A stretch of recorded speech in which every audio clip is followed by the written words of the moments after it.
Morning दोस्तों, स्वागत है आपके अपने YouTube channel physics bye Amit sir में। जो बच्चे कल के एग्जाम देने जा रहे हैं, जिनका कल फिजिक्स का क्लास 12 का कल फिजिक्स है, उन बच्चों का मैं कुछ इम्पोर्टेंट्स फिजिक्स का पेपर लेके आया हूँ। इम्पोर्टेंट फिजिक्स का पेपर लेके आया हूँ। जो बच्चे कल एग्जाम देने जा रहे हैं वह एक बार इसको अच्छी तरह से वॉच करके ही जाएंगे। यहाँ से मैक्सिमम क्वेश्चन उनको देखने के लिए मिलेगा। और जानते हो ना कि पेपर कल और रात में, आज पूरी टाइम है आपके पास अच्छी तरह से। लास्ट समय का देखा हुआ माइंड में हमेशा रहता है। आज अच्छी तरह से इसको देख के ही जाइएगा। ये उनके लिए है जो पहले से अच्छी तरह से पढ़ाई किए होंगे। लास्ट समय में आपको हम दे रहे हैं पेपर, इस पेपर को आप रिवाइज करके ही जाइएगा, ठीक है। कुछ ऑब्जेक्टिव हैं और कुछ क्या है आपके शॉर्ट हैं और कुछ आपके न्यूमेरिकल हैं, कुछ लॉन्ग है। क्वेश्चन हम बोल रहे हैं, क्वेश्चन आप नोट कर लीजिएगा, ठीक है। देखिए इंपॉर्टेंट क्वेश्चंस हैं, क्वेश्चंस बार बार पूछे जाते हैं ये क्वेश्चन, और आपके पेपर में भी क्वेश्चन यहाँ से आने की प्रबल संभावना है। आज का पेपर आपके लिए रामबाण होगा। देखिए पहला क्वेश्चन दिया हुआ है ऑब्जेक्टिव में कि वैद्युत क्षेत्र की तीव्रता का मात्रक क्या होगा। आपसे पूछा रहा है वैद्युत क्षेत्र की तीव्रता का मात्रक क्या होगा, तो आपको पता होगा ना कि वैद्युत क्षेत्र की तीव्रता का मात्रक क्या होता है, न्यूटन पर कूलम। पहला ऑब्जेक्टिव न्यूटन पर कूलम, ठीक है ना। दूसरा पूछा गया है वैद्युतशीलता का एसआई मात्रक क्या होगा, तो वैद्युतशीलता का एसआई मात्रक आपने पढ़ा होगा coulomb square newton metre square. क्या पढ़ा है आपने, कूलम स्क्वायर प्रति न्यूटन मीटर स्क्वायर। अगला चुंबकीय द्विध्रुव आघूर्ण का मात्रक क्या होगा। आपसे चुंबकीय द्विध्रुव आघूर्ण के बारे में पूछा जा रहा है, तो इसका मात्रक क्या होगा, इसका मात्रक होगा एम्पियर मीटर स्क्वायर। मैं ऑब्जेक्टिव का आंसर बता दे रहा हूं आपको, बाकी जो भी आपको आंसर चाहिएगा, ठीक है, वो आपको हम प्रोवाइड कर देंगे। लेकिन आपका एग्जाम कल है, तो आज आप जितना पढ़े होंगे जो दिए हुए हैं, एक बार आप इसको जाके हम हिंट दे देंगे आपको, आप जाके अच्छी तरह से इसको वॉच कर लीजिएगा, ओके। अगला चुंबकीय क्षेत्र का मात्रक क्या होगा, तो चुंबकीय क्षेत्र का मात्रक जानते होंगे ना, क्या होता है, वेबर प्रति मीटर स्क्वायर। चुंबकीय क्षेत्र का मात्रक क्या होगा, वेबर प्रति मीटर स्क्वायर।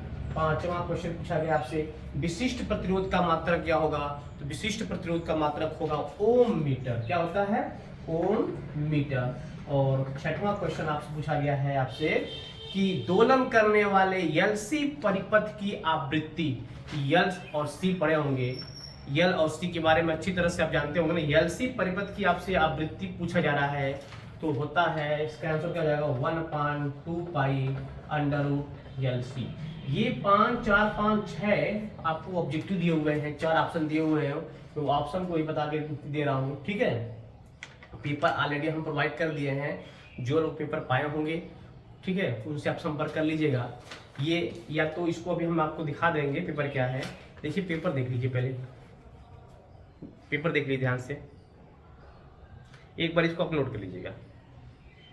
एक एक करके हम पेपर दिखा दे रहे हैं, अच्छी तरह से पेपर को आप नोट कर लीजिए पहले।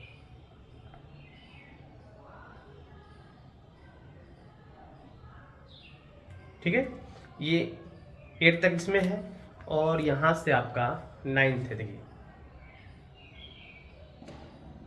दिखाई दे रहा है ना, आप यहां से अच्छी तरह से एक बार नोट कर लीजिए। इसमें हिंट भी हम दिए हुए हैं ऑलरेडी, कैसे क्या करेंगे कैसे नहीं करेंगे सब दिया हुआ है आपको ऑलरेडी जी, ठीक है। देख लिया ना आप लोग पेपर को, ठीक है।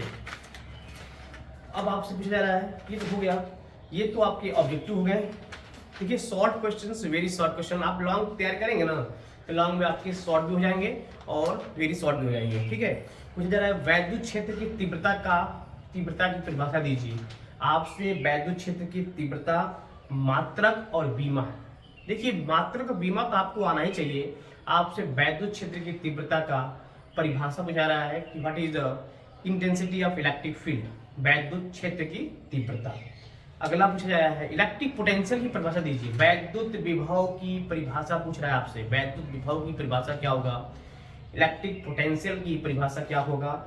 फिर नेक्स्ट दिया हुआ है 2 सेंटीमीटर, और क्वेश्चन है आपके क्या न्यूमेरिकल कारणों के लिए 2 सेंटीमीटर त्रिज्या के गोले को 2 कूलाम आवेश देने से गोले के पृष्ठ पर उत्पन्न विभव की गणना करना है। गोले की पृष्ठ पर उत्पन्न विभव की गणना करना है। आपको Q और R का मान दिया हुआ है। अब विभव के लिए फार्मूला आपने पढ़ के आया होगा। विभव के लिए फार्मूला क्या पढ़ के आए होंगे, 1/4 pi epsilon naught V equal to 1/4 pi epsilon naught Q/R। इस बेस पे भी आपसे क्वेश्चन पूछे जाएंगे। इसमें R की वैल्यू दिया हुआ है, इसकी वैल्यू दिया हुआ है और इसकी वैल्यू बस ला के पुट कर देंगे। और इसकी वैल्यू तो पता है ना, 9 × 10⁻⁴ क्या होता है 9। तो आप सॉल्व कर लेंगे, विभव निकल जाएगा। राइट। अगला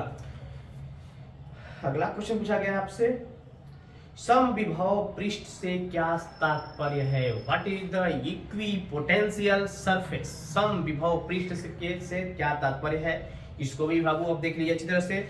अगला पूछा गया है, धातु के 2 गोले के व्यास 12 सेंटीमीटर तथा 8 सेंटीमीटर है, इन्हें समान विभव तक आवेशित किया गया है। गोलों पर आवेश के पृष्ठ घनत्व का अनुपात ज्ञात कीजिए। एक क्वेश्चन भी पूछा जाएगा आपसे। फार्मूला होता है सिग्मा इक्वल टू होता है Q/A।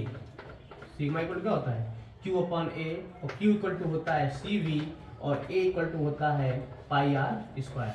पेपर आपको अच्छी तरह से हम दिखाए हैं, पेपर को देख के आप इसको सॉल्व कर लीजिएगा। नेक्स्ट क्या दिया हुआ है आपसे पूछा गया है। नेक्स्ट क्वेश्चन, धातु के 2 गोलों के व्यास 12 सेंटीमीटर तथा 8 सेंटीमीटर है, इन्हें समान विभव तक आवेशित किया गया है। गोलों पर आवेश के पृष्ठ घनत्व का अनुपात, यह है आपका सरफेस डेंसिटी के बारे में पूछा जा रहा है, चार्ज/एरिया। फार्मूला क्या होता है चार्ज/एरिया। ठीक है। अगला, अनुगमन वेग और धारा घनत्व में क्या रिलेशन होता है। अनुगमन वेग और धारा घनत्व में क्या रिलेशन होता है, NEAVD पढ़े होंगे।